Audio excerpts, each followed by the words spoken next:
and welcome to the Everyday Board Game Podcast with your hosts, Daniel. And Daniel. Daniel, good evening.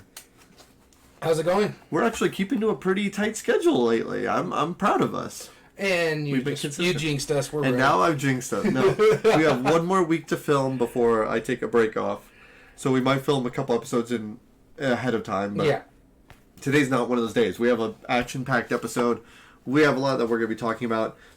This list just gets me excited. I know it gets you excited, and that's because we're doing our annual anticipated games list. Normally we do this till after Gamma's done, because that's usually when shops can see what games are coming out, what they can get available.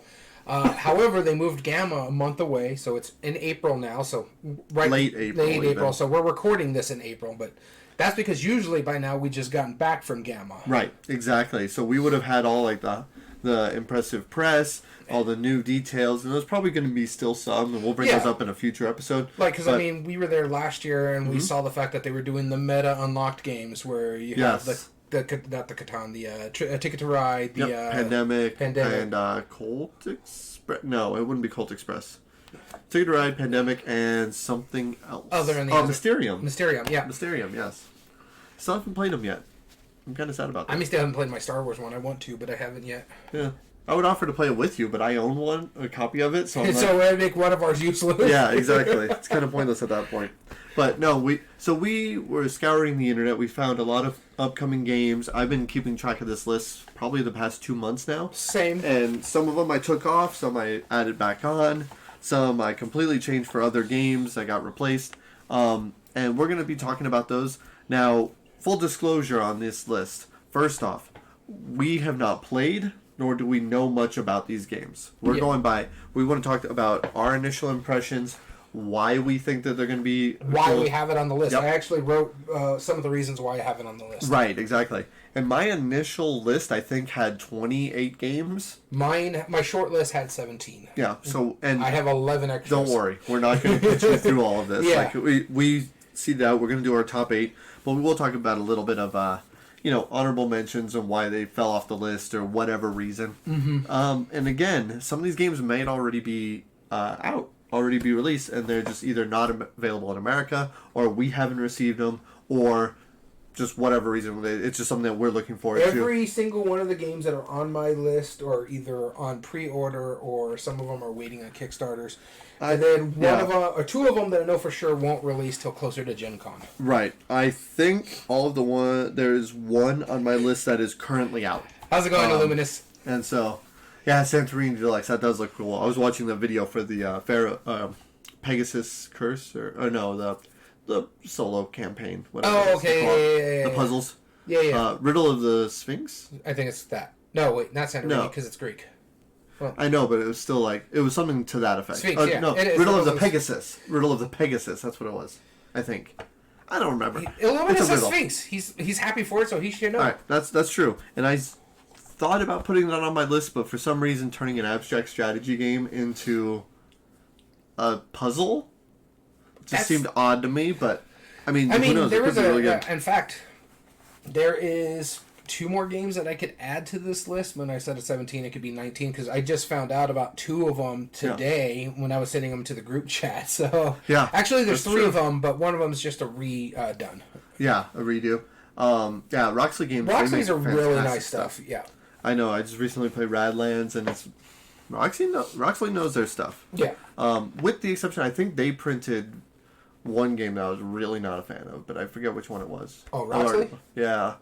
Yeah, not every Roxley game I've played, I've enjoyed. Right, exactly. That's basically what happened going from Ket to Laser Maze, same designer.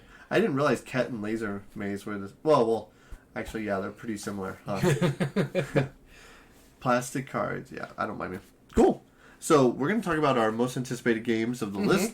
But first, Daniel, what have you been playing? All right, the first game I want to talk about that I played is actually new to me. It was a Christmas gift this past Christmas from some friends of ours, mine and my wife's, and we decided to take it over and play with them. And we've taken it from time to time, but we hadn't played it yet. Mm-hmm.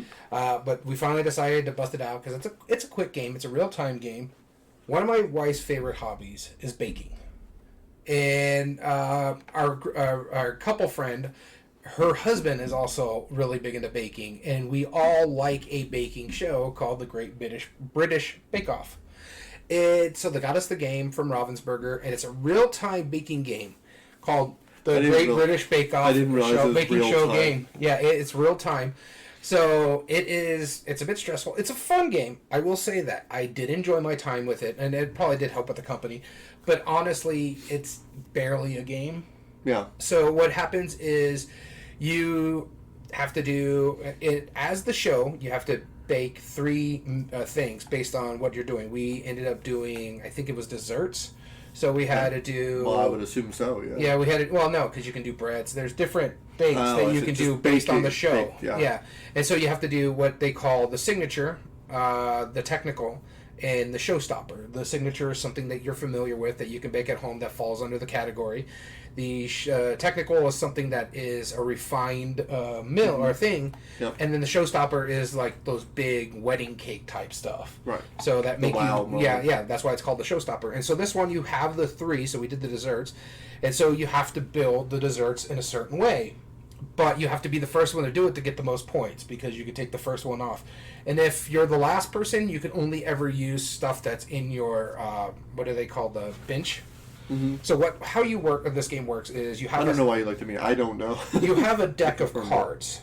Everybody has all the same stuff in those cards. They're color coordinated. And you have 3 technically discard piles. You can only ever take a card from and put it in your bake off the top of your deck or from off the top of one of your 3 discard piles. You'll also have a bins that you could take things out of your bake. And then, of course, like when you're baking, you have to bake it from the bottom up. And so they have different rules that you have to do in this game.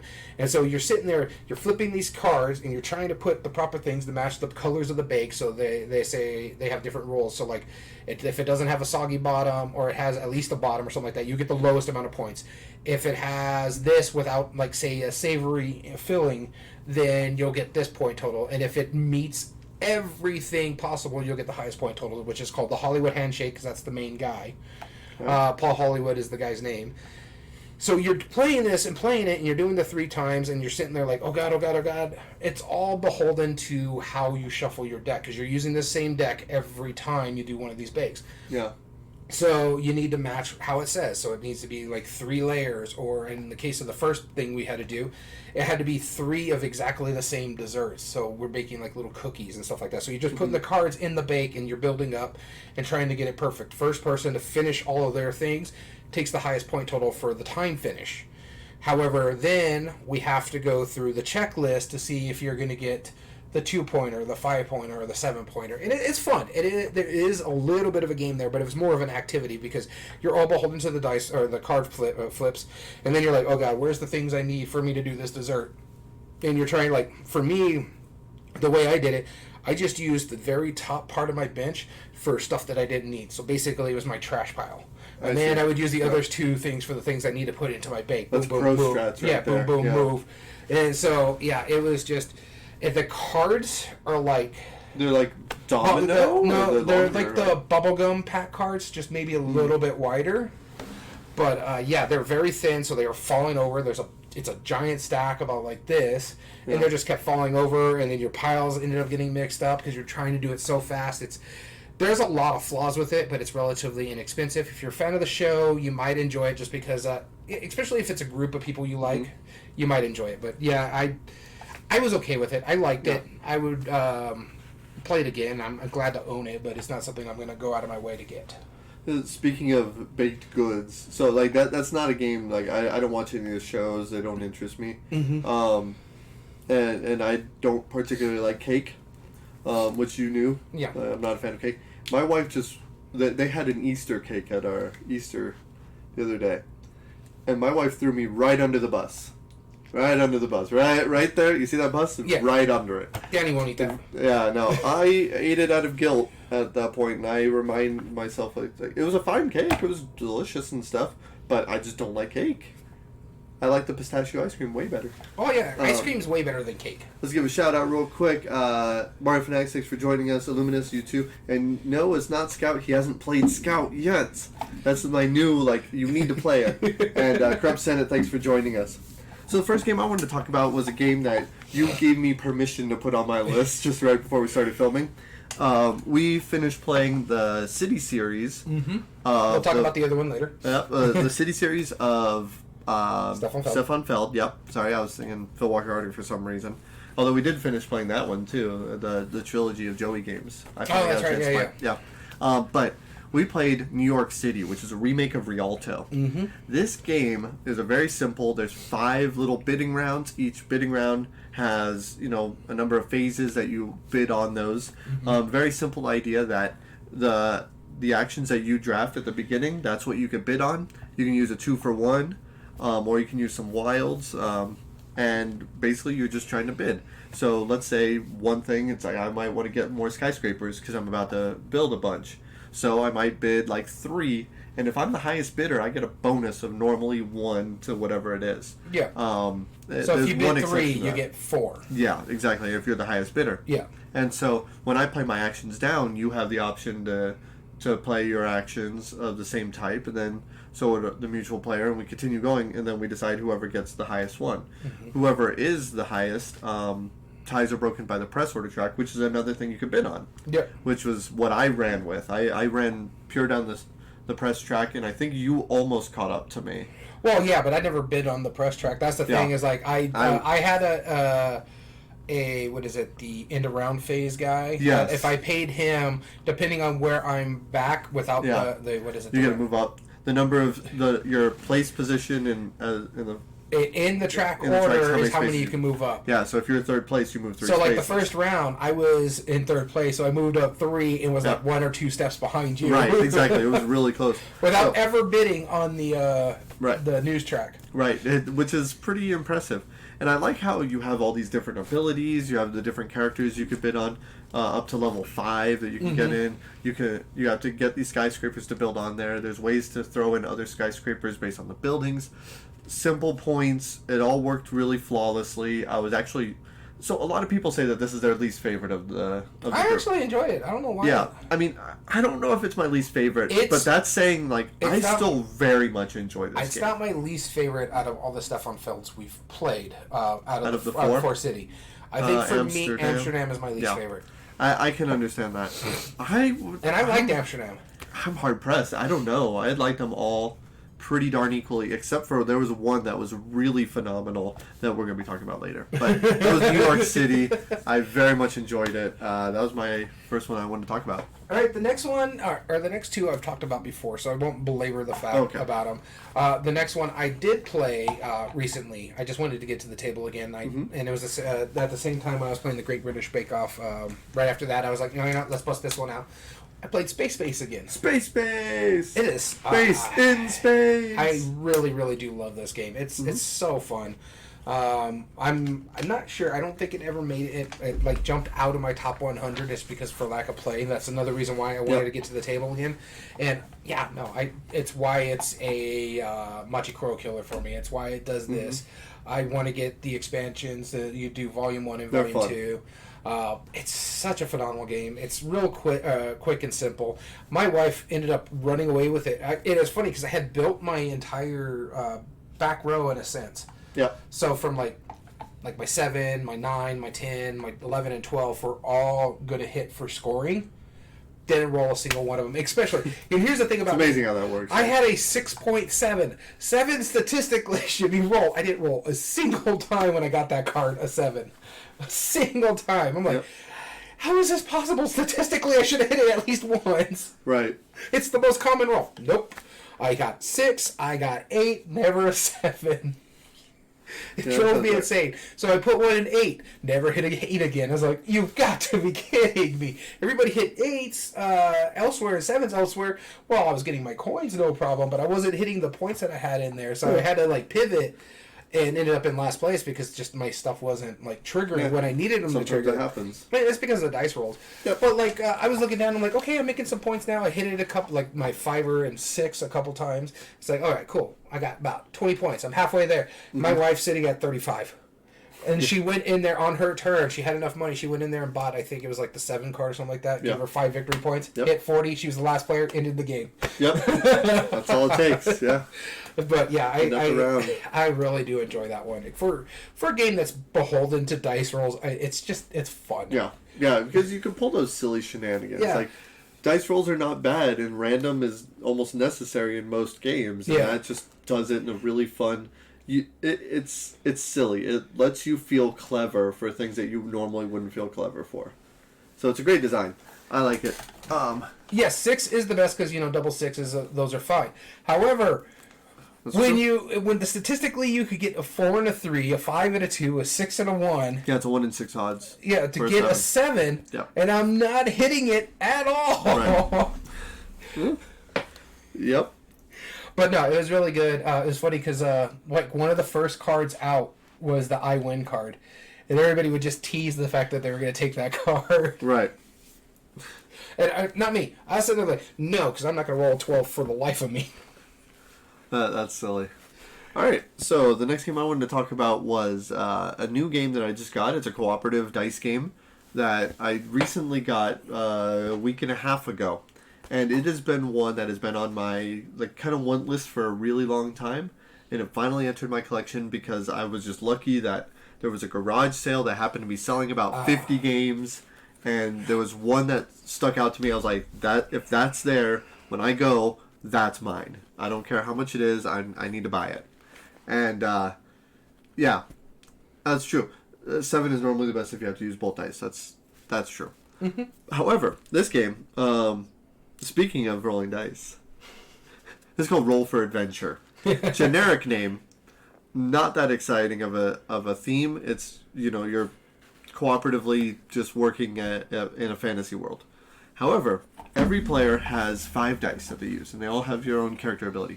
Mm-hmm. What you're trying to do is you're trying to complete objectives by assigning dice to different quadrants of the board, and if you get enough dice, depending on what the factor is, then you can retrieve one of your gems.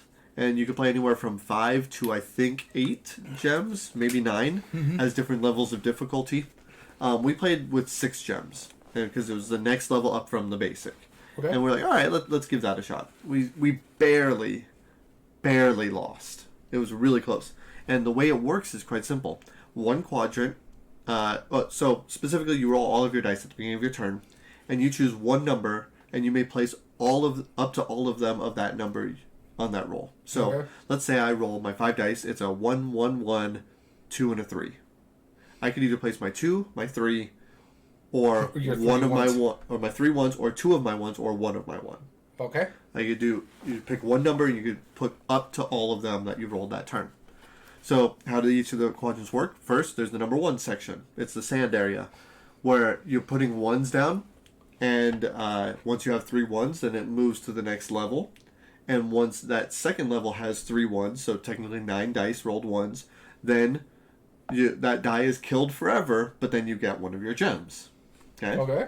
There's a section where it has 2s, 3s, and 4s, and each one has 4 of those dice in it, and a little shield token, or a barrier, whatever it is. Once any one of those numbers has 4 of those, then you break the shield. Once all 3 shields are broken, you get a gem. And then all the shields come back. And then finally, the last one is 5s and 6, which is, I think, the woodlands. When you roll either a 5 or 6, you place it in this little track, and once you get, I think the first one is 7 of them, then you gain a gem, and then there's a little barrier marker that moves one space further, so it gets a little bit harder every time. Okay. So the way the numbers work out is pretty interesting. It's basically... 9 is the most efficient, but you need only one number to pull it off. 5s and 6 are the less likely, but they get exponentially harder. Okay. And then the one that takes the most dice, 2, 3, and 4, is the easiest to pull off because you just need 2s, 3s, and 4s. It's a 50-50 roll on the dice.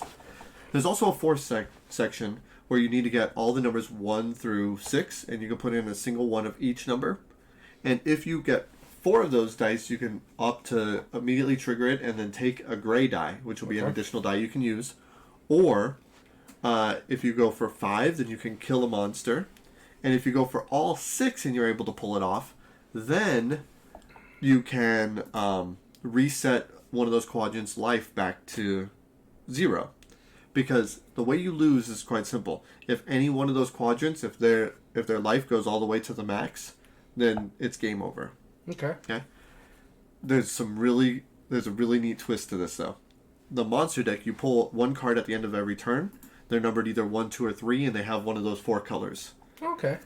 When you put it down, it immediately damages the quadrant in however way it does it. Like the 5 and 6, it'll take one of each number. 2, 3, 4s, it takes one of each number, and 1, it takes one from just the first segment. If it can't do it, it damages the area. However, if you deal out a number, like let's say you deal out a number 2, any numbers of monsters that are there that have a lower number on it, because they're numbered 1, 2, and 3, also trigger. So you want to get rid of the ones. Mm-hmm. And there's ways to get dice back, there's ways to redo it, there's all sorts of different cooperative things. But there's the Master of Shadows, which goes about halfway in the deck. Okay. When he comes up, he immediately triggers everyone.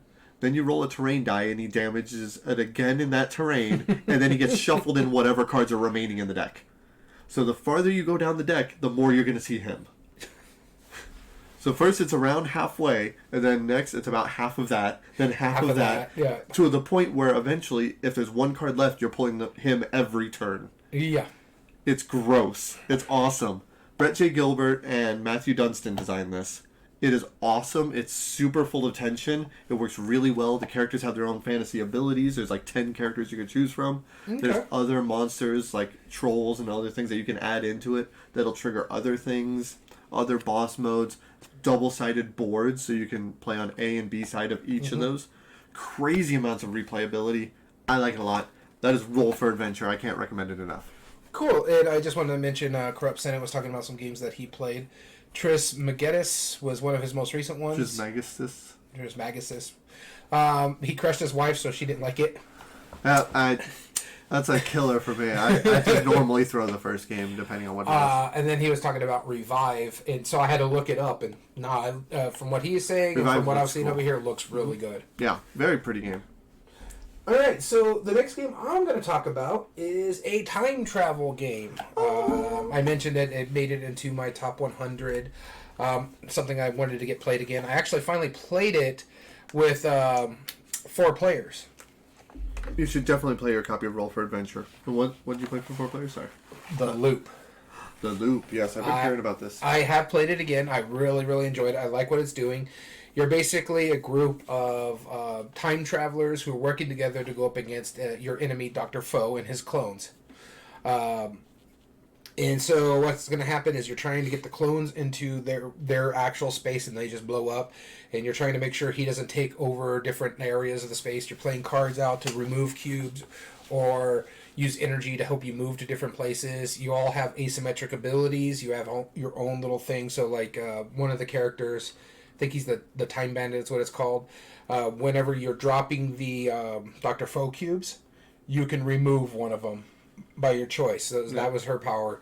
My power was when I move for my free action, I can move anywhere. Where everybody else has to do with, because it's a octagonal or hexagonal board or septagonal. I don't know. Don't remember. But you could either go to the one in front of you or the time behind you. With me, I can just time jump wherever I wanted. And so they all have different abilities. You're playing these cards out. You're trying to meet certain missions. Missions only get exposed when Dr. Foe is trying to take over an area and his cubes land in there, and then they flip up for you to see. So you always start with 2 exposed, but eventually all of them could end up being exposed either as a reward. You can flip one of the missions that are not flipped up, or if one of his cubes land there. In a 4-player game, we had all the missions up and going by like the 3rd or 4th turn. Wow. And your goal is you got to get 4 missions to win. And we were playing the introductory thing because it's been a while since I played it, and I was playing with 3 new players. Sure. Everybody enjoyed it. One of my friends, he was like, I liked it, but it was a bit too easy. I'm like, well, that's because we were playing the introductory one. It's basically just to teach you how the game works. And then so we could play this one again, but at a harder level. And so there's 2 different things you got, so it gets mega vortexes. Because there's 2 ways to lose. You You lose three missions. And so basically, whenever you lose a mission, a vortex happens.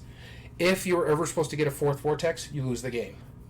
If you are ever supposed to get a second vortex in one thing, because like they're still going to happen, if you were to get a second vortex, you lose the game immediately. Huh?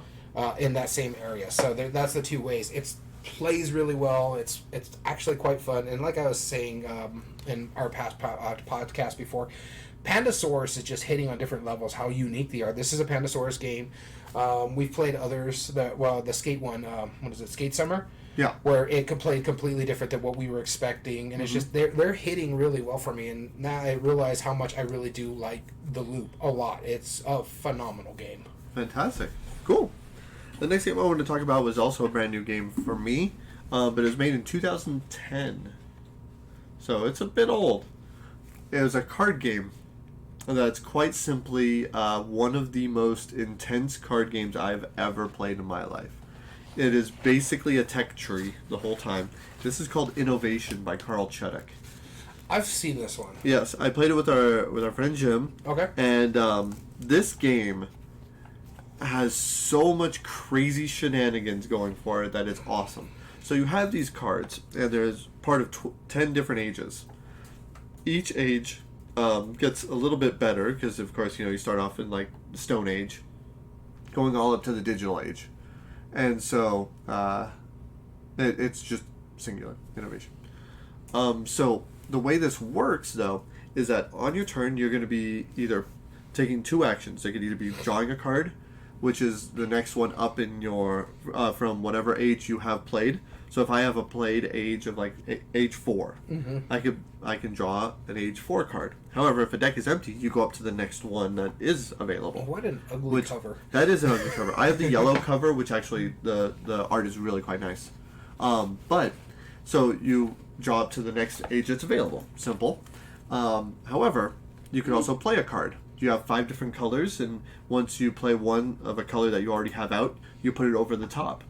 Well, sometimes it'll let you splay cards, where it'll let you like slide them in a certain direction, and that's important because there's icons, there's like castles or crowns or whatever, timepieces, and they can shift in different directions because they're on different parts of the card. So if you shift it to the left, you're only gonna get like one more icon per card, maybe. If you shift it to the right, you're going to get up to 2 icons per card, and if you shift it up, then you're going to get up to 3 icons per card, and more than likely you'll get quite a bit. And you're using these icons because the other action you could do is use an action that's on the card, where you do all of the text.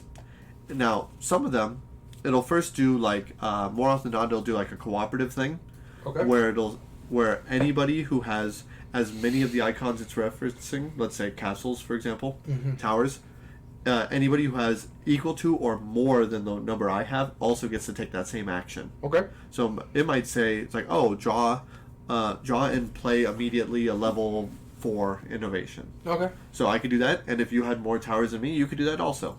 But then there's also another action that has a direct effect to other players. And that would apply to anybody who has fewer of that icon than you. So if I have 5 castles and you have 4, I could play that action, and it will say something like, oh, take a random card from that player's hand and score it as points. Because you're aiming for either the most points, or if you dominate a certain number of ages, then you can also win. Or there are certain cards that just say, you win if you pull this off.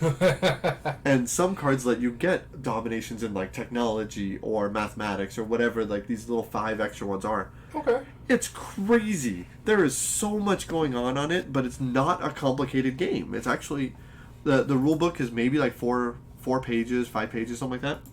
Okay. And a lot of the reviewers, they simply say, we'll teach you how to play it, but really you're not going to know how to play it until you play it. And that's very true.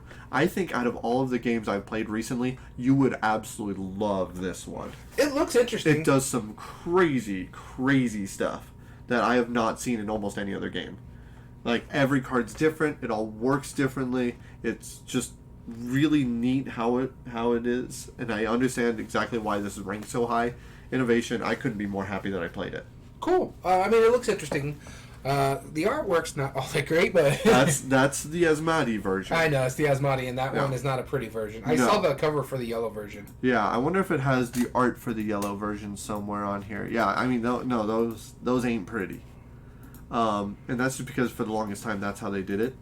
Yeah, no. But the yellow version is. Oh yeah, it doesn't even show the art on the Board Game Geek page. I'm sure if you kept looking, you'd find it, but yeah, I'll show you the art. It's way better, and it really brings out. Oh, and Game Moon's had it on sale. Yeah, I mean it's awesome. Yeah, but I saw it when it was on sale, but I was like, I already paid out the wazoo because I got that in the Sky one as well. Mm-hmm. So I'm getting it all together, and we're talking about Sleeping Gods.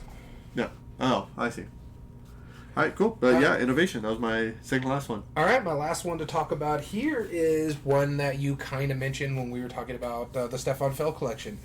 This is probably my second favorite out of the Stefan Feld, the whole entire collection. I really, really did enjoy Hamburg a lot. But this one, for his new game, really hit the Stefan Feld sweet spot for me, and this is Marrakesh. Yeah. And it's funny, when you're looking at this game, it looks massive. And it is. It's a big game. But it's not as heavy as it really looks, because you're basically just playing in different areas, depending on the cubes that you choose at the beginning of the game. So everybody's going to get the same cubes, and your workers are going to get deployed to the same those areas. So you know where you're going in for that round. And in essence, we play a total of, what, four turns per age for three, so like 12 rounds in total. Uh-huh. And so you basically kind of know how you got to set yourself up. Like, and we were all going on different tracks. Like, I was putting all my money into the river track. Yeah, you were huge on the river.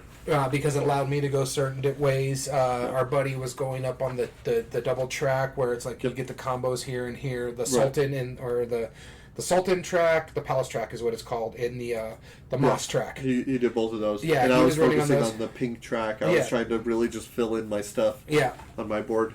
Yes. Very different strategies on all of our we did find a problem because my cube tower wasn't pushed all the way back, so we lost quite a bit of cubes. But it also made the game a lot tighter for us, too, because it's like, oh, God, how are we going to manage with these cubes? But no, I really enjoyed it. You have the date tracks, which gives you your resources. You can only get water if you have water vendors and you use your worker or your assistant is what they're called in that game, in that specific area, whether it's either to add a pawn or a cube in there to make it more powerful, or using its power to trigger stuff. But you need to make sure you have your water vendor in there. That's how you get your water. That's the main ways to get water. There's other ways, like you can get it in the pink track by putting a cube into the ×2 area to get that resource. But mainly it's by your water vendors. But no, it was really good. I liked the cube tower, the mechanism, the way it worked. The colors were a little much for us. It's better than a lot of Stefan Feld games. Yep, and a lot of Alea games. But because of Alea. Because that's what a lot of the Stefan Feld originally was. Is that one brown? No, it's the more brown. Yeah. No, that one's the greener brown. There was a couple colors because there's 12 different cubes. So some of the colors are really close, but you could see that they tried to make an effort to make it easier. I'm like, if I'm going to pay this kind of money, just give me a little bit of screen printing on these cubes, or a little etching or something in there. I understand it's not cost effective. You can take a Sharpie to them. Yeah, but it was just but it was a fun game. I really, really enjoyed it. There was a lot of good moving parts to it. I loved, honestly, how simple it was, even though the way it looked so complicated. It's like, oh, okay, I get what's going here. You're doing this, you pull your cubes, you put them there, you pull your guys, you either add cubes or you take that area's ability. You do that 12 times throughout the entire game. Person with the most points at the end of the game wins. I thought this was actually really, really well done. And like I said, it's right up there as one of my favorites of Stefan Feld games in general, and right up there out of the City collection. Out of the 4 we've played, I think it's my number 2. This is my number 1. This is your number 1? Out of the City collection. Yeah, it was fantastic. No, I liked it a lot. I can't agree more. It was just really darn good. Like I said, I liked Hamburg more just because I love multi-use cards. Yeah, I can dig on multi-use cards, but this feels like a Trajan to me. Like, I mean, I love Trajan too. But not as hard. That's the thing, is because it looks like difficult to Trajan, where it's basically, okay, these are what you're doing. Yeah. Where Trajan's like, okay, I got an area control up here, I got a resource management over here, I got to make sure I'm doing right on the rondel. Right. So that when I say a lot of moving parts, that's Trajan. Yeah. This one has a lot of moving parts, but it's not overly complicated. Yeah, for sure. Cool. And the last one I wanted to talk about was a 2-player game that I had got a few months ago, and I finally got it to the table. This is called Princess Jing. This is a Kane Klenko game that they were selling at Tuesday morning. So I got it for like $10, and the component quality from Madigo is absolutely gorgeous. Jing. Okay. And well, there's 2 different ways to spell that. yeah, ng. Oh. Yeah, that's all right. So Kane Klenko, first off. Okay. Already, it's we're big fans of him. Do you like Stratego? I've only played it once. It's fine. Okay. This ramps Stratego to an 11, and let me tell you why. Because each of the 25 pieces is a nice 2-sided Chinese like screen, and the idea is that you are hiding your characters in these screens. On your turn, the basic game is very simple. You move your screen from one spot to another, and you're trying to get your princess piece into or directly in front of the captain to meet their lovers. They're both trying to escape the realm and do that. However, one of the pieces on each side holds a mirror, and this little tiny little disc mirror is enough where you can look down and you can see what piece is on the other side of it. So you could move your mirror to a point where you're going to know if your opponent has a certain piece hidden behind their screen. It's very simple, and then there's an advanced mode where you have certain animals, where 2 of the animals come out, and you have to discover where those 2 animals are. And once you discover which 2 animals are, then you're going to know who the secret lover is, or the secret courtesan, and you're trying to get your princess to that one. And the way they justify this thematically is that they said that they fell in love with this guard only by talking to them through their screens. And so, like, they don't know what they look like, so they don't know who it is based on the looks. They just know what they're about. And their spirit animals, whether it's wisdom, whether it's charisma, whatever it is, based on the 2 animals you get, that'll decide which of the 3 characters you're trying to get to. But then again, if you move your piece in a way, so your opponent can actually go, I think that's the princess. And if they call it right, then you have to jump her back to the back row on replacing it with one of the empty spaces. And it's silly, and it works really well. Like, I like Stratego just fine. It's okay. It might be like the Spy from the Street, kind of.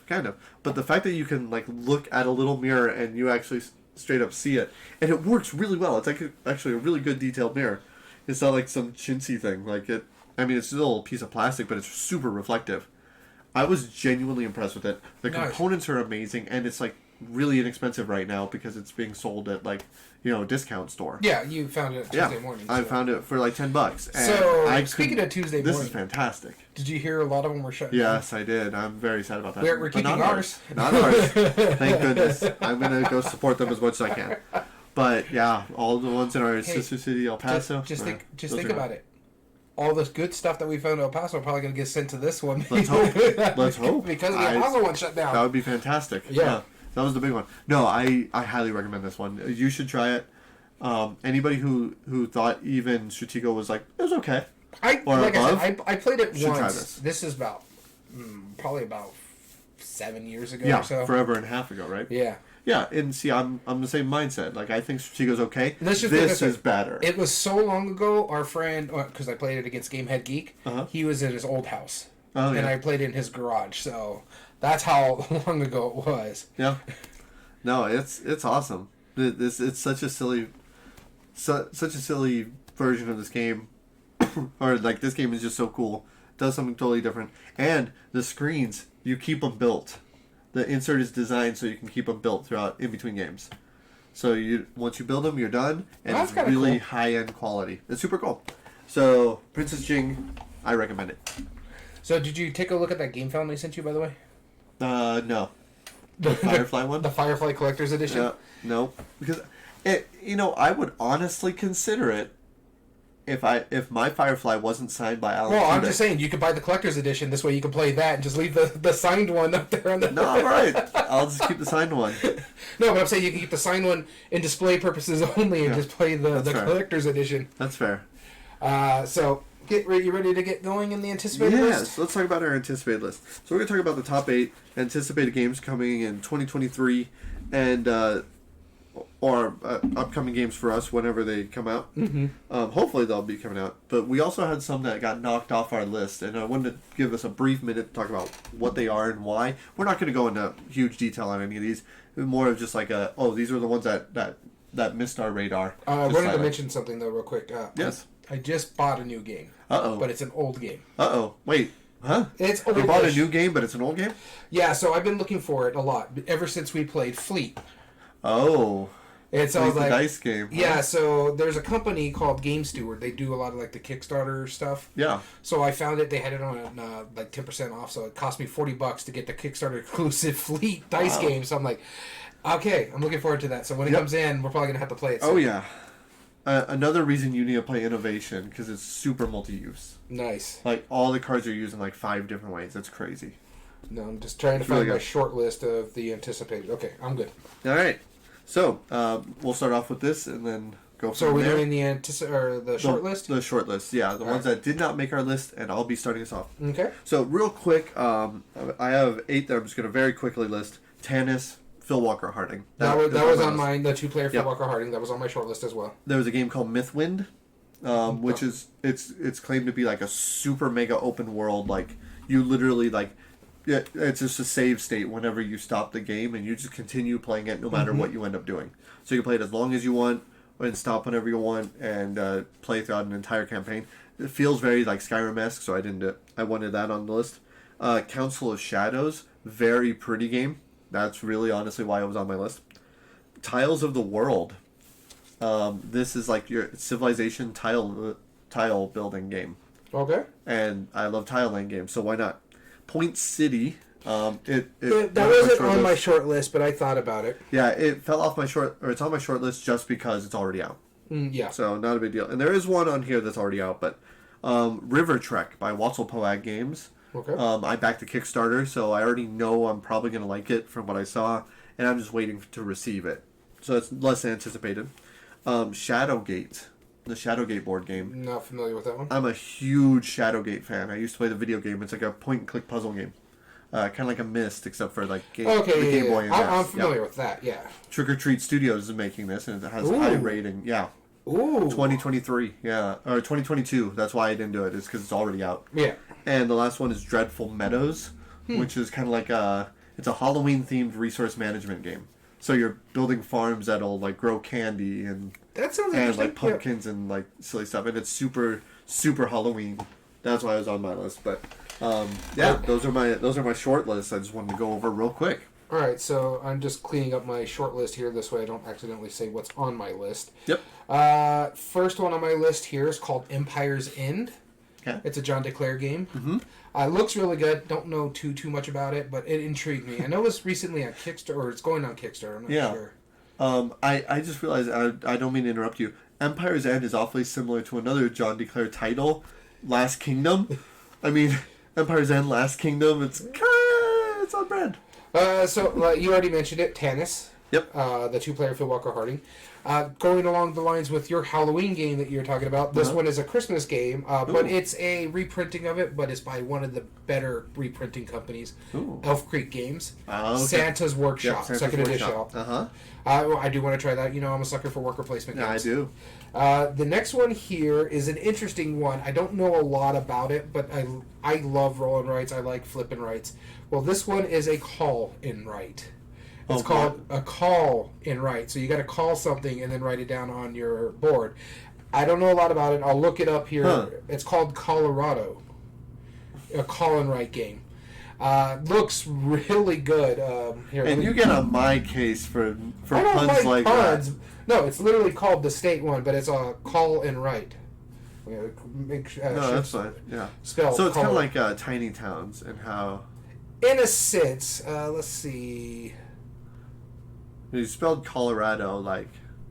Yeah, I was just trying to see if it would pop up there, but it does not show. Is it Call Arado? No. Okay. I'll have to look it up. I saw it like on a. Like the Dice Tower News or something like that, and it looked interesting, so that's why I put it on my short list. Okay. The next one here is shockingly a Stonemaier did not make my anticipated list. Mind you, if it was like a top 10 list, it probably would have. Yeah. This one is Expeditions, which is in the Stonemaier or the Scythe universe. It's basically the sequel to it. I love the art in that one. It's tile, not really tile placement, but exploration, multi-use cards, that kind of stuff. So I'm intrigued by that one. Next one is a Kickstarter recently did. We played its predecessor, but this one is Scholars of the South Tigris. Okay. By Garphill Games. This one is a dice bag building placement game, which you needed a pin on the color wheel apparently. Right. So we'll see what happens there. Which I'm sure the only reason it's on your short list is because you already know you're going to buy it. Oh yeah, I already bought it. It's less about anticipation. I kickstarted it, but it looks good. Like I said, I've looked into it. It looks fun. Mm-hmm. Next on my list here is a reprint. It is called Archaeos Society, which is the Ethnos reprint. Yep. Palomari is really someone that's been jumping on my designer list. And I can't wait to try Caesar. That'd be so fun. Yeah, so I'm looking forward to that one as well. But Archaeos Society or Archaeos Society, I like this version more than the fantasy one because you're basically archaeologists competing on like dig sites and stuff like that. So it seems more intriguing, less fantasy, more a different design. So and it's made by Space Cowboys, so it's going to be a lot better than that those blues and the weird like murky gray blues. Yeah. And finally, my last one is one that I just recently found out about within the last week. And when they were talking about it, no one knew anything really about it. It's a new Fantasy Flight game based in the Marvel license. It's called Marvel Dagger. Mm-hmm. Yep. And from when they were saying it's a long game, it's going to be 3 hours, and they were describing it as something else, I'm like, no, that sounds like it's a Marvel reprint of like Eldritch Horror or something like that. Which I think that's what a lot of people are assuming. Yeah, I think it's going to be along those lines, which I'm fine with. I like Eldritch Horror. It's just really long. But I don't mind long games if I'm having fun. I love the Marvel license, so that just made my short list because I'm like, that looks intriguing. Yeah, that alone, it's like, it's possibly Eldritch Horror with a Marvel license. Yeah, you're in. You're in 100%. You like Marvel more than Arkham, so. Yeah, I do. Cool. All right. So that was a quick little short list. Now we're going to talk about the top 8 games that we are anticipating for the upcoming year and why. Mm-hmm. Are you ready to get into this before we get started? I'm ready to get into this. Let's blow this popsicle stand. Here we go. You're starting us off. All right. So my first 2 here are like kind of they may come out this year. I'm not sure. Kind of part of it. This first one, I think will come out because they have a good track record. They say it's going to come out around Gen Con, maybe a little after that, because it was just on Kickstarter. They just collected the money. But this is already a big enough company. They probably already have a lot of this stuff printed, and they just wanted to see how it was going to look. How many more? Yeah. This one is Co-op Unmatched, or Unmatched Tales to Amaze. You knew this was going to be on my list. Yep. It had to be on my list. I love Unmatched a lot. It's one of my favorite games. It's in my top 100 for a reason. If I remember correctly, it's in my top 10 or close to it. It's a nice little tactical dueling game or a group team game or whatever you want to do. I love the three player version. I love the 2-player version. I love the teams. I prefer it head to head, but the teams is fine too. But this one, you're going up against creatures or monsters and working as a team using your characters. And what I like about it, it's a plug and play. So this one is coming with characters that you can play with, but you could, if you have other unmatched sets, like you have the Houdini and Genie, you can bring those into this co-op and still be able to play those characters. So if there's one person that you really like, for me personally, I want to bring Bigfoot into it because I want to put Bigfoot up against Mothman, the Mothman. So I can understand that. And it's funny because it's like you have Bigfoot and then you could have him, and like the Mothman has like the terror lizard or frog, and you have the Jersey Devil working with the Mothman, having Bigfoot going over there and smacking him with his giant log that he's carrying. Mm-hmm. It looks intriguing. It looks really fun. I've watched a play of it on Dice Tower when our friend was telling us, like, hey, you guys don't need to go check it out. I'm like, all right, I'll check it out. But I didn't want to get too much into it. I just wanted to get a little bit of information how it would work because I want to be surprised. I really want to go into it and be like, okay, that's cool. That's cool. I don't want to learn too much of those characters cards like the Golden Bat. And so I watched about 10 minutes of it, saw how it worked. I'm like, yeah, it's right up my alley. Perfect. Cool.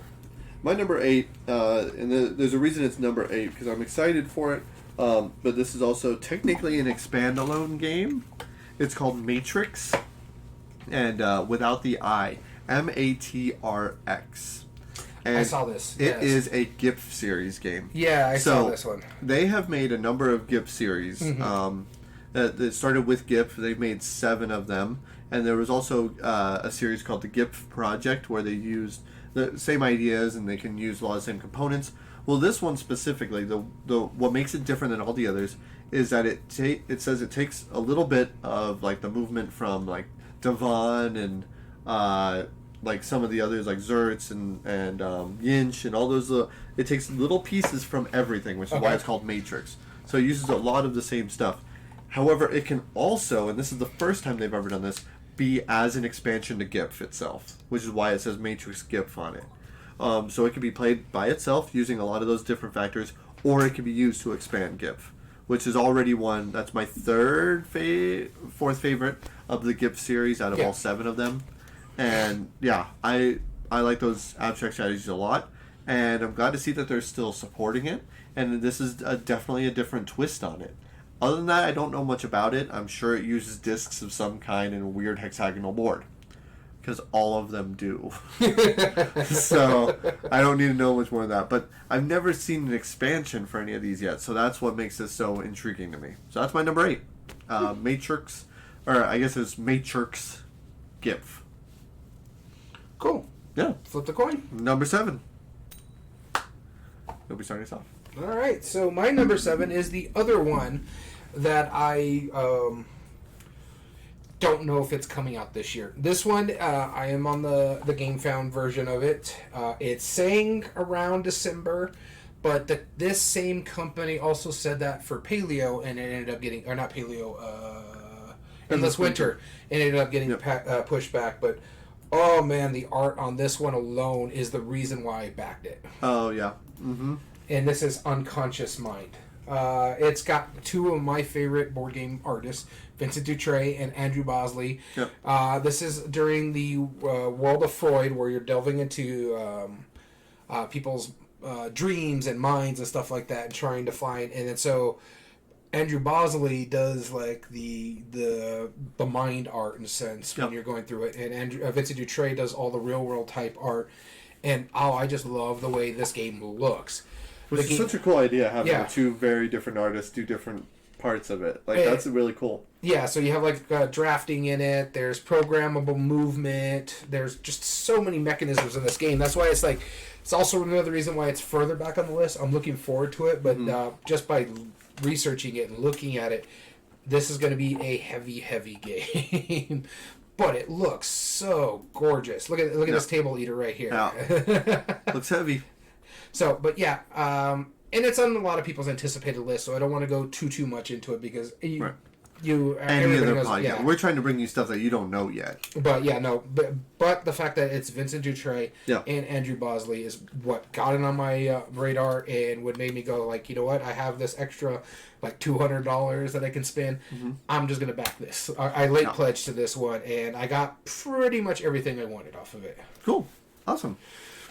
My number 7 is probably the strangest game on this list, which it doesn't say much for my list all that often, but this has 2 different games in it.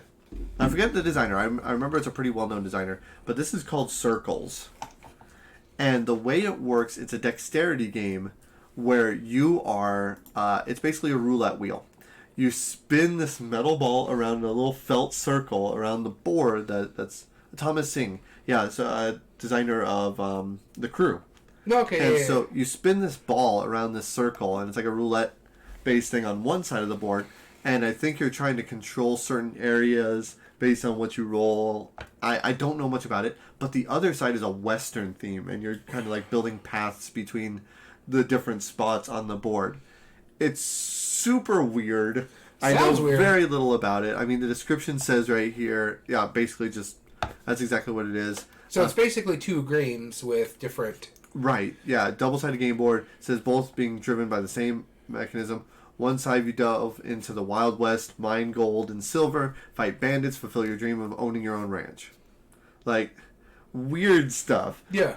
And I don't know if this is just supposed to be random or if it's supposed to be dexterity. I kind of don't want to know. It's just so bizarre and weird looking. You would find There's something something so about obscure. I know. And I don't know what it is about this. It is the weirdest thing I've seen in a long time. But I don't even know appreciate anything that. about this game. Right, but it's from the guy who made The Crew. Which is a great game. Which is a great game.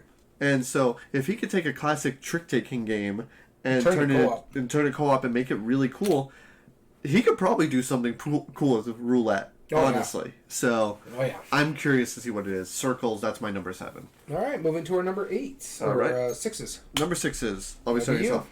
So this is the one where you admired the cover when you briefly looked over. You were screen watching. No, you said, what is that game? And I looked over and I'm like, what the hell was that? Yeah, it's called Daybreak. And I felt bad because at first I was like, wait a minute, hold on. Because that's kind of a generic name. But I remember why I'm excited about this. This is a cooperative game about decarbonizing the Earth. And I know a lot of people are like, oh, it's so woke and whatever. It's by Matt Leacock. Yeah, I was going to say, this is the Leacock game. You're putting up solar panels. You're trying to decarbonize the Earth. That is a great It is a cover. fully cooperative game. I love that cover. If anybody wants to see it, yeah, we're going to post it in the chat real quick. Honestly, like, I dig that style. Like, it's almost reminiscent of the trekking through history, but this is a little more abstracted. I think it looks cool. The art on it is super pretty, and again, it's a cooperative game about a major Earth thing. This one? CMYK. CMYK, which I don't know much about them. I think they did Kickstarter for it. They're probably a newer company, but yeah, I mean, that cover alone. They did Quacks? Oh. Okay. Well, then there you go. I guess they're not a new game company. Monikers. But monikers. Okay. All right. Fair enough. Yeah. So they're making this game Daybreak, and I know there was a Kickstarter for it last year, or if not 2 years ago. And I think there's little solar panel pieces that you put on the board, so it looks pretty cool. It looks good. And once I saw what it's like, I'm like, wait, is that the one I think it is? Is it Matt Leacock? Yeah. Yep, Matt Leacock cooperative. I'm in. About a major world event kind of thing, right? Mm-hmm. Like, duh, I'm in. No. So I'm down with to play this one if one of us gets it because it might. All right, so my next one is kind of a sequel, kind of in the same world kind of game. This one is called. It's based off of Creature Comforts. Okay. So this is their next follow-up. This one's called Maple Valley. Maple Valley. I am a sucker for these Canadian games. I mean, sorry. What? You're a sucker for Canadian games. No, not Canadian games. You're funny. I'm a sucker for these anamorphic animal games. My wife really enjoys them a lot. That's why I have the Everdell big box right over your head. I have Creature Comforts right over your shoulder. And this one is just a pseudo sequel, and it's resource management, if I remember correctly. Yeah, hand management set collection. You're just basically in Creature Comforts, you're basically animals that are getting ready for winter to hibernate. So you want to get your Creature Comforts, you want to get your food, you want to get your board game rooms in, you want your things that go together really well. In this one, the winter's over, and so now you need to go collect and get your set management, maybe go out and capture bugs and stuff like that. Just have a good old time. And so, yeah, I'm really, really looking forward to this one.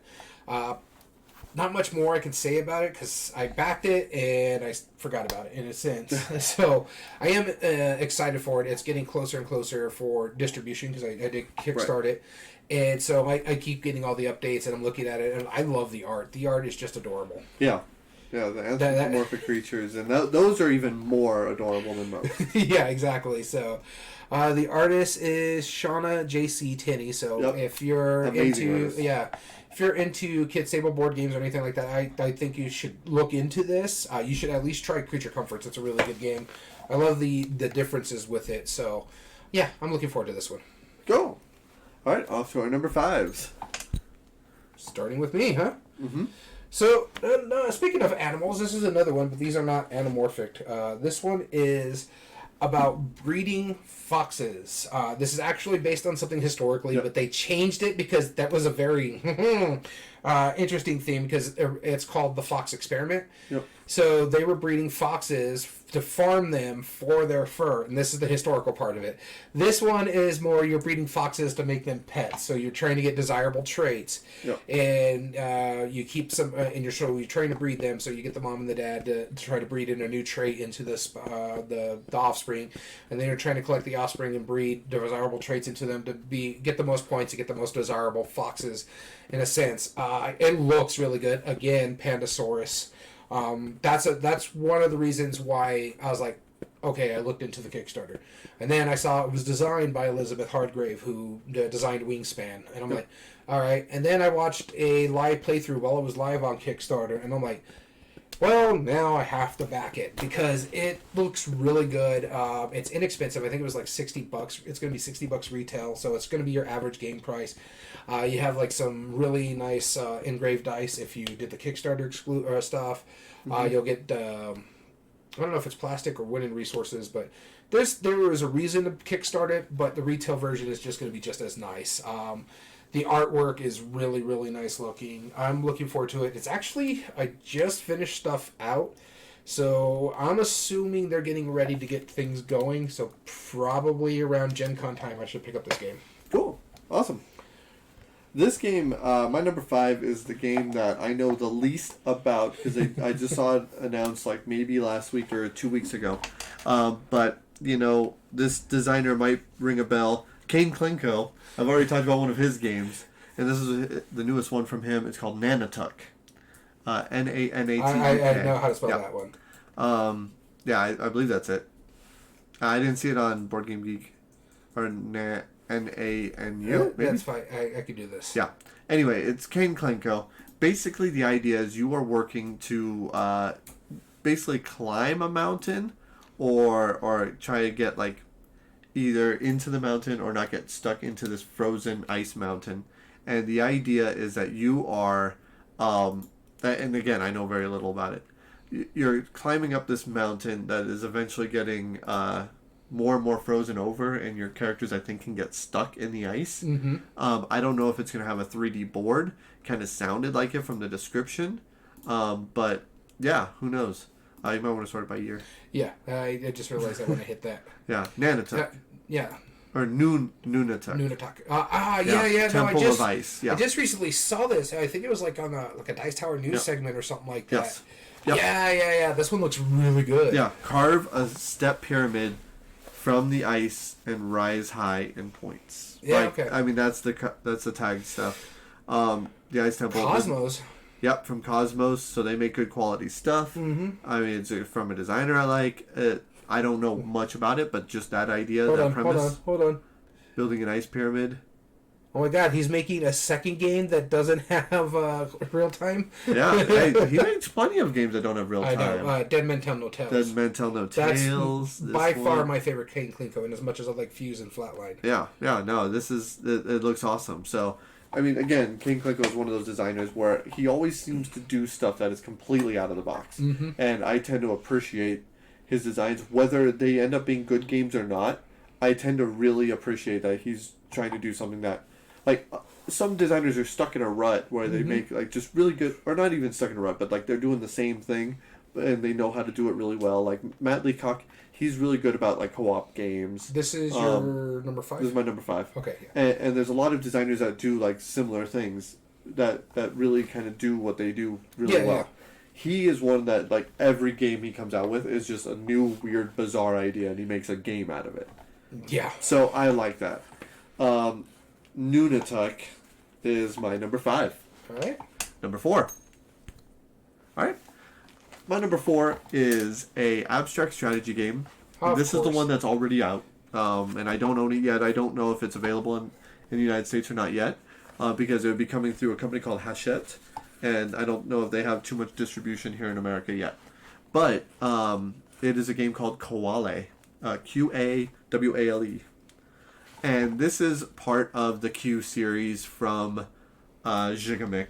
And it's a wooden abstract game. Yeah, I saw like this one. Quarto, Pilos, all that. Once I saw this, I knew that was going to be on your list. Yeah, it's a guarantee, because every single time I want this game.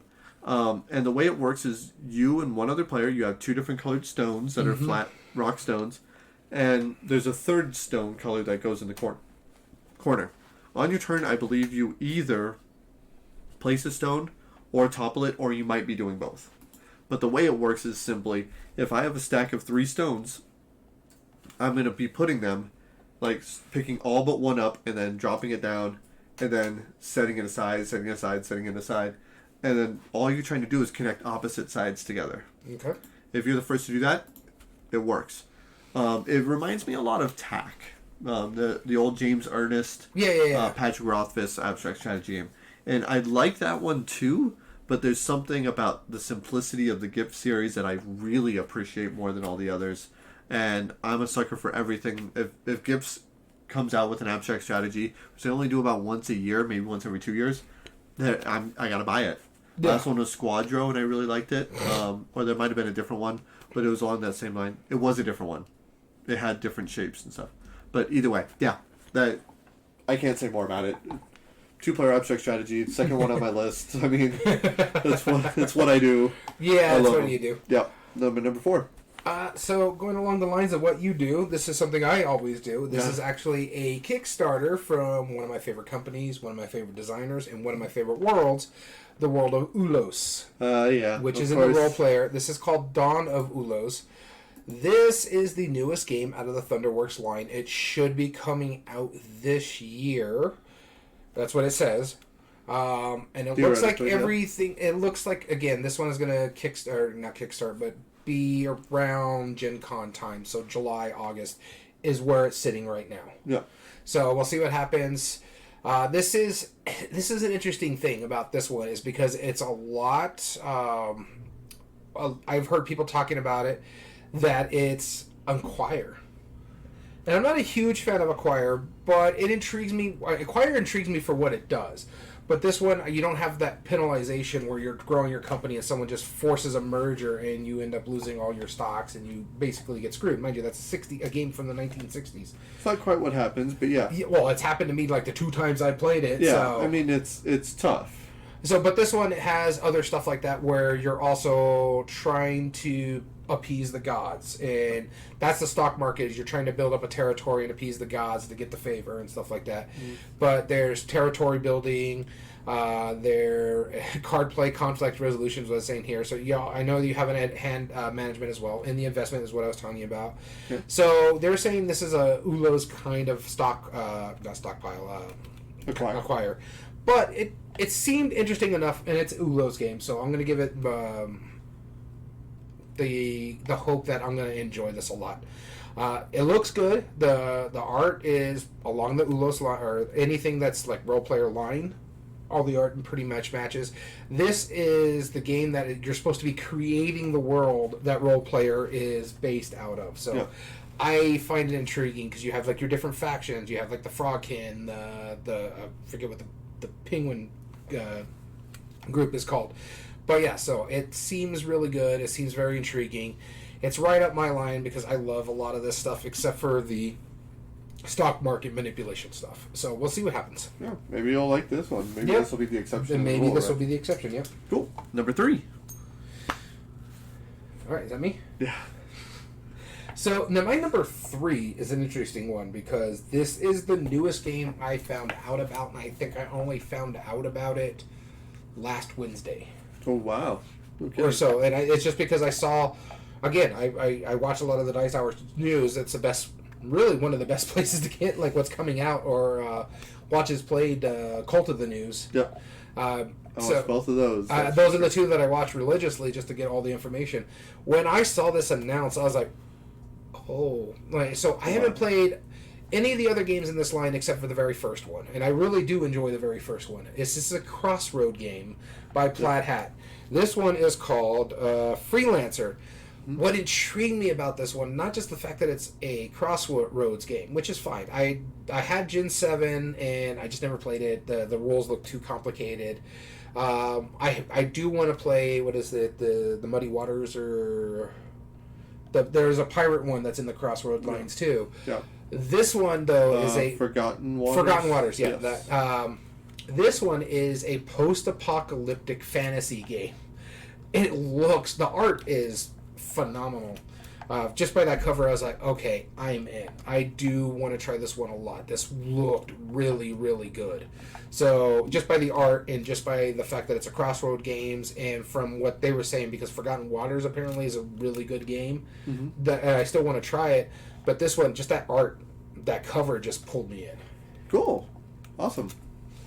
My number 3 is a theme. This is probably the heaviest game out of all these. This is called Three Ring Circus. Look at that art, though. Yeah, that's pretty. Three Ring Circus. This is a worker placement. Spelling or number? That's a great question. I think it's the number.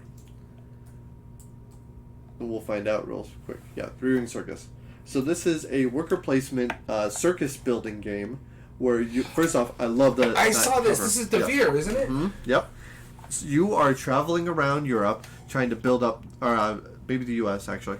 You're trying to build up the best acts for your three-ring circus. Mm-hmm. You're trying to have 3 acts per time, and you're traveling around trying to get the best spots to eventually get to the point where you can battle over the main city. They're going to give you so much stuff and tack it into a little bitty box. It'll be in a little bitty box. That's fine, because those circles I think are actually 3D tents. Yeah, as your pieces.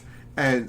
And there's even a point where you might even be competing against, Barnum and Bailey. Yeah. And some of the well-known ones. But you're trying to make your stake as being the best three-ring circus that travels around the area. I love that theme.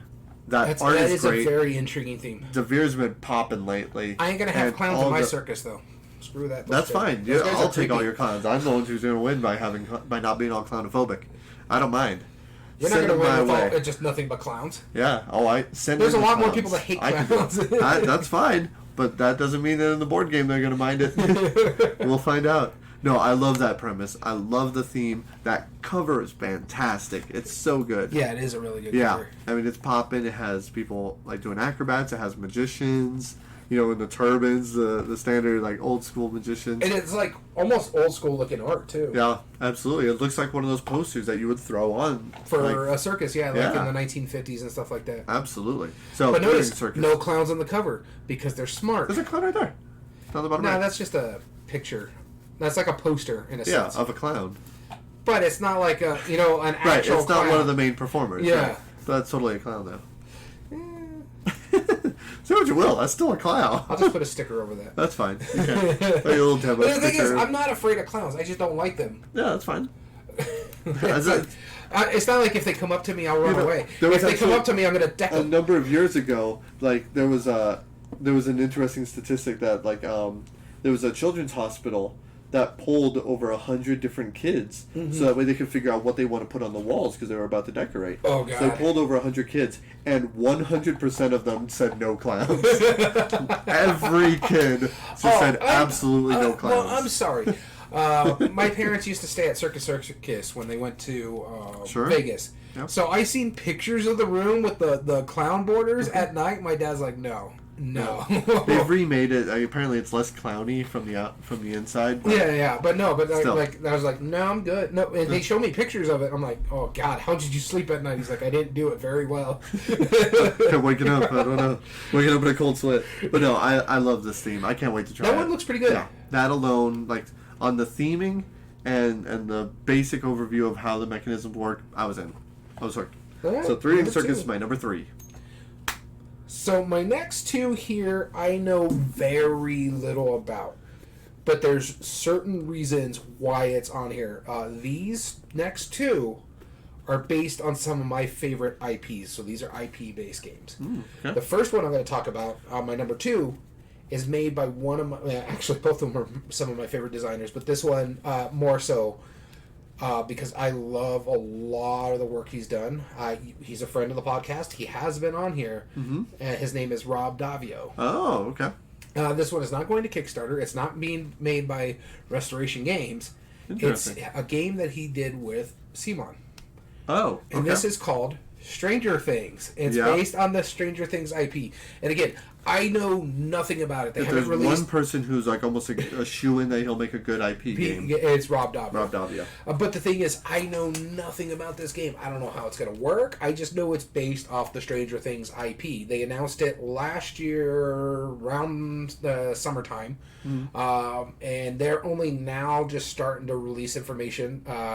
This game, for one, is not going on Kickstarter. It's going straight to retail.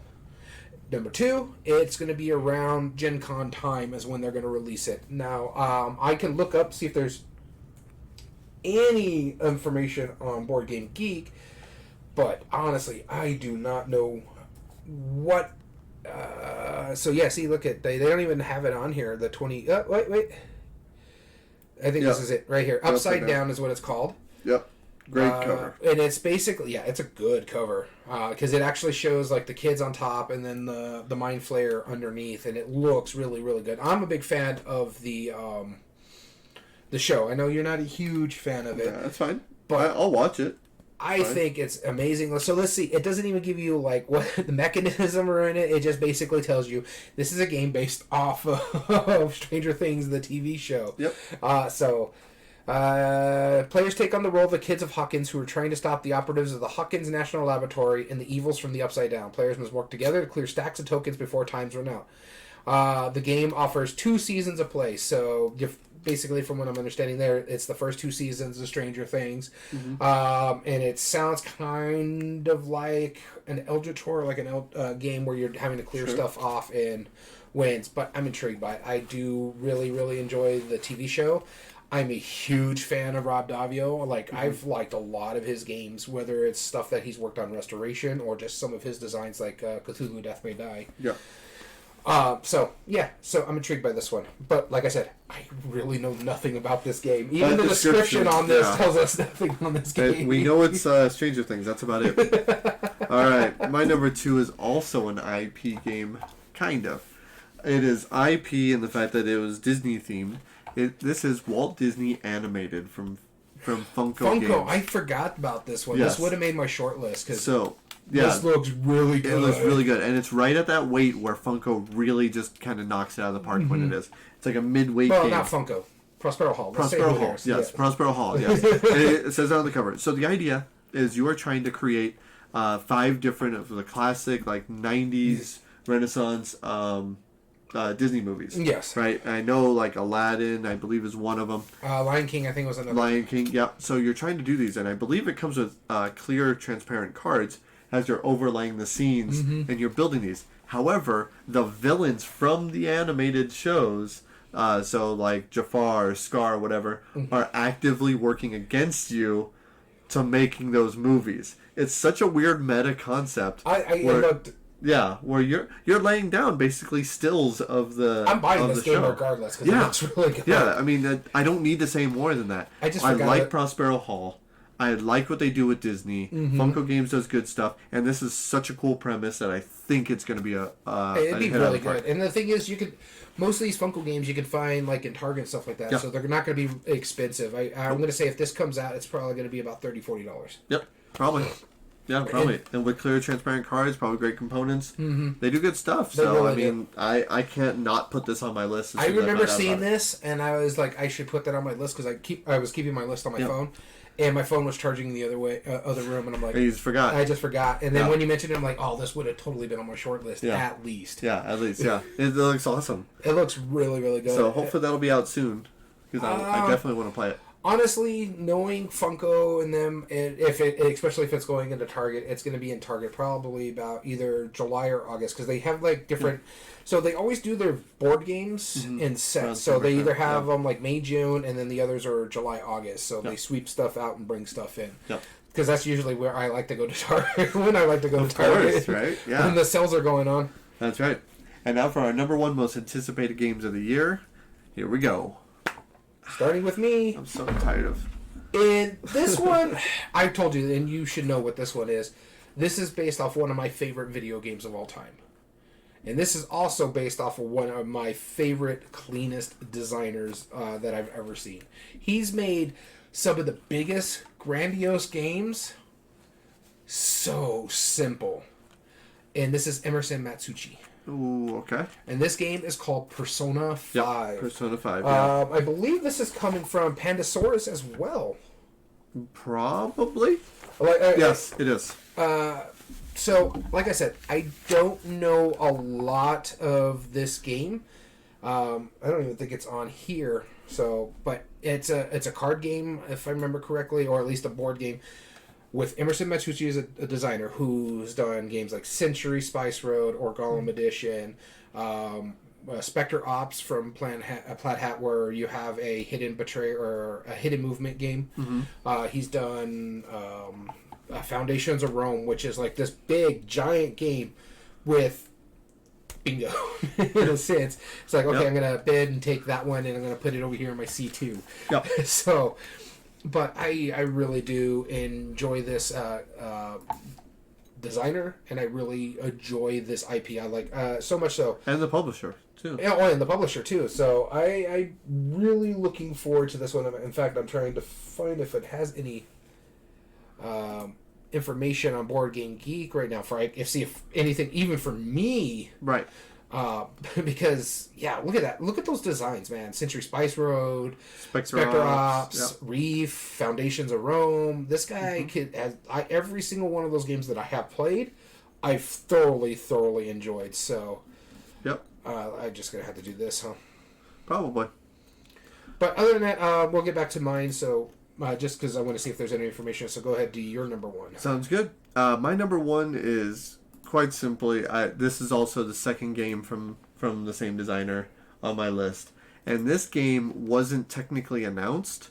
It was simply, it was leaked by accident. This company makes little, they make little, calm down, stop looking at his other games.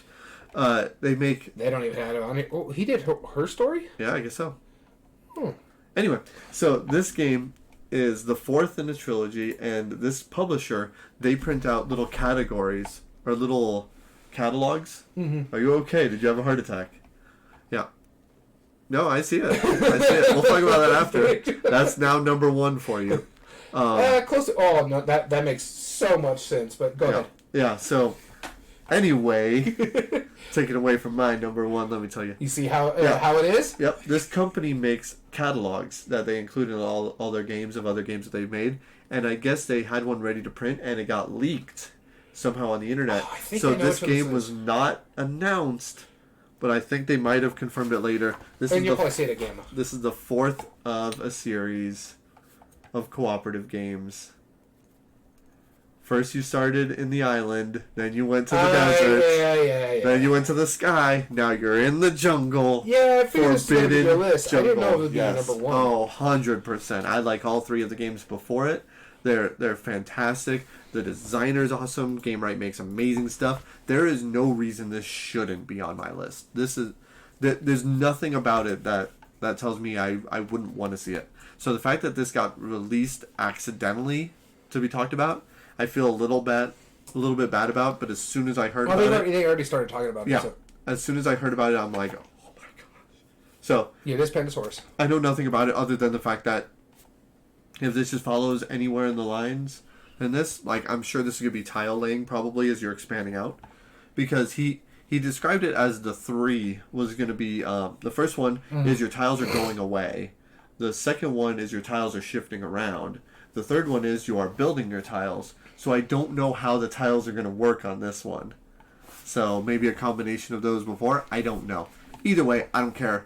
I'm gonna get it. Forbidden Jungle. As soon as it's available, it's mine. I'll play it. I liked Island. I enjoyed Desert a lot. That's my favorite. I was not a fan of Sky. So that's fair. That's fair. That is the most divisive out of all of them. So going back to mine, it's called Persona 5 Royal, the card game. It is going to be. Players will take on the roles of their favorite Phantom Thieves to fight to change the world in a cooperative card-based strategy game. Okay. That's all the information. It's saying here that it's going to be released around Halloween this year, so that gets me a little excited. Yep. Because I just found out another game that he's designing this year that's coming out around the same time based on Halloween, one of my favorite slasher films of all time. This is dangerous. And it's a hidden movement game. So we were talking about like Spectre Ops. But what's intriguing about this is it's not a surprise who's bringing this to Trick or Treat Studios. So, Emerson Masucci, Trick or Treat Studios, Halloween. It's called Halloween, the board game. You play as Michael Myers and stalk the other players in this hidden movement game. I'm buying it. This is. If I had seen this before we made this list, this probably would have been my number one. Yeah. No, all the other games, they're garbage. This one, let me tell you. This would have bumped out a match tells 30 to 60 minutes. Honestly, I'm not surprised. Spectre Ops is not a long game. No, because he does streamline his game so well. Yep, he does. Have you ever played Spectre Ops? Nope. I played it. I enjoyed the mess out of it. It was funny because Gamehead Geek owns the game. Uh-huh. And so he was because me and our friend Dom were the... I guess they're called the agents that are hunting because it's basically in a... I don't want to say like a fascist world, but it's like where the corporations have taken over. We work for the corporations, and he's an agent that's trying to blow up the government. Yeah. And so like he was running around trying to blow things up, but we're like mutated creatures. So like Dom was playing like a werewolf type creature. Okay. It was really good. But honestly, if you think about it, we've played a short hidden movement game when you played Jaws. Mm-hmm. Yep. So I'm looking forward to this. This would have been my number one if I saw it, because I was looking for information about Persona 5 and I found this. I was like, what? So I'm gonna have to like get on Trick or Treat Studios email list where I can get this information. They don't. So they're a whole thing. They're a whole thing. They're not just games. They do masks, they do all sorts of... Yeah, no, we've seen them at... We saw them at Gamma. Yeah. Because we were talking to your boss at Gamma, and I'm like, no, a lot of this stuff is really good. And the fact that not only they're just doing Halloween-style games, or retheming, like, I think they did a Richard Garfield and a Reiner Knizia game. Zombie Mania. They turn them into horror themes, but they're also taking classic games or pseudo classics because they're taking Gold West and they're republishing them. I get what some people are saying is like if Trick or Treat Studios are going to do something like that, then they should just roll out kind of like a smaller studio, and do a different line. This way, it doesn't tarnish Trick or Treat Studio. Right, exactly. But oh man, this has got me really excited. No kidding. Well, we better end this before you start Googling more into it. By all means, if you want to join us on a live episode, like our friends Corrupt Senate, Illuminous, or Mario Fanatic earlier on, we want to thank them for tuning in. You can join us on a live episode and join in on the conversation at twitch.tv/everydayboardgames. As well as you can find all video re-uploads on YouTube at Everyday Board Games 2020. If you like what we do, there are 3 things you can do to help us grow on that platform. Subscribe if you're not. Like the video, and comment down below and tell us your thoughts on the subject.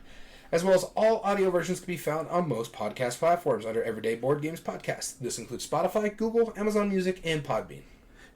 If you want to email us directly, whether it's just to say hi, tell Daniel how wrong he is, enter in a future contest, or anything as the above, ideas for future episodes, reach us at everydayboardgames2020@gmail.com. And with that being said, I want to thank you so much for tuning in. As always, I've been your host, Daniel. And I've been your host, Daniel. And we want to thank you for listening to Everyday Board Games. Remember, every day is a good day for board gaming.